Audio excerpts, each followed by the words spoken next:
Hi. So, I had an idea about something I wanted to talk to you guys about today, and that is something that I feel like doesn't get enough credibility, and that's keeping your word to yourself. And I know that might sound simple, but a lot of us are neglecting that. On your journey to be your best and most authentic self, building a relationship with yourself and some trust in yourself is going to be really important. So,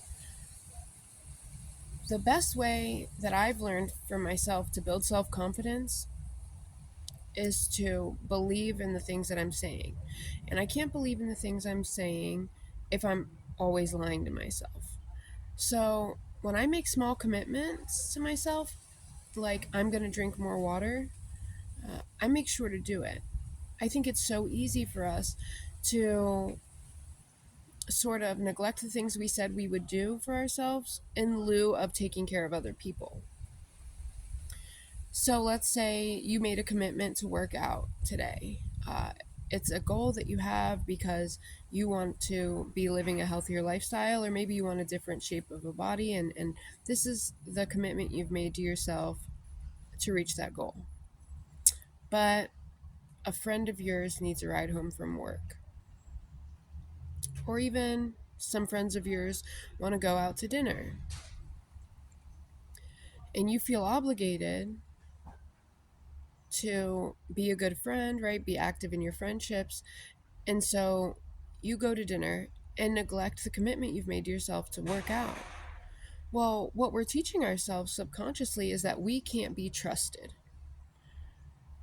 And I think it's detrimental to our self confidence when, on some level, uh, our self knows that we can't keep commitments, right? Because at the end of that day, I go to bed with myself and I wake up with myself every day.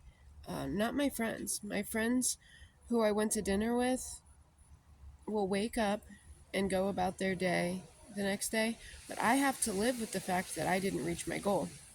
So I think some solutions for that would be to either, right, go ahead and go to the gym after you go to dinner.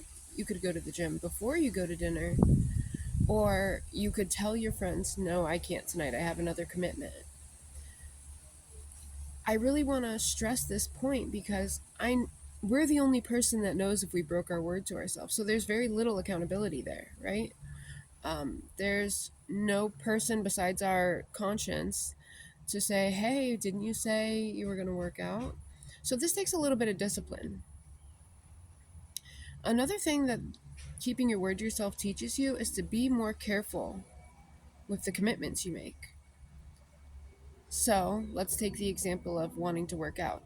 If we are dedicated to keeping our commitment to ourselves, when we go to dinner and we end up having to work out afterward, we might be really tired, right? Or we decided to work out before, we might be rushing around, could be pretty busy and hectic to add in this additional commitment.